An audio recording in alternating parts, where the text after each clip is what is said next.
আজকে এখানে একটা কথা বলে মনে রাখবেন, যদি আপনার জীবন চলার পথে কখনো দেখেন আপনার আশেপাশে কেউ নাই, সাহায্য করার মতো কেউ নাই, সাপোর্ট দেওয়ার মতো কেউ নাই, আপনি খুব একা হয়ে গিয়েছেন কিংবা একা হয়ে যাচ্ছেন, আপনার বিপদে আপনার মুসিবতে আপনাকে কেউ মেন্টালি সাপোর্ট দেওয়ার মতো নাই, আপনাকে কেউ সহযোগিতা করার মতো নাই, তখন মন ছোট করবেন না।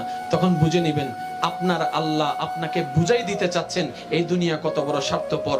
আপনার আল্লাহ আপনাকে নিজের দিকে ডাকতে চাচ্ছেন, যেন আপনি রহমানের দিকে চলে যান, রহিমের দিকে চলে যান, রবের দরবারে চলে যান। আপনার মন যেন এটা বুঝতে পারে যাদের জন্য করি আসলে কেউ আপন নয়, আমার আসল আপন আমার আল্লাহ। এটা যেন আমরা বুঝতে পারি প্র্যাকটিক্যালি ভাবে। সেজন্য এরকম সিচুয়েশন হয়েছে, এরকম সিচুয়েশনে কখনো মন ছোট করবেন না। যখন দেখবেন দুনিয়া আপনাকে ছেড়ে দিয়েছে, আপনি যদি ধৈর্যের সাথে থাকেন, এতটুকু ডেফিনেটলি মনে রাখবেন আপনার রবের রহমত আপনার সাথে আসতেছে।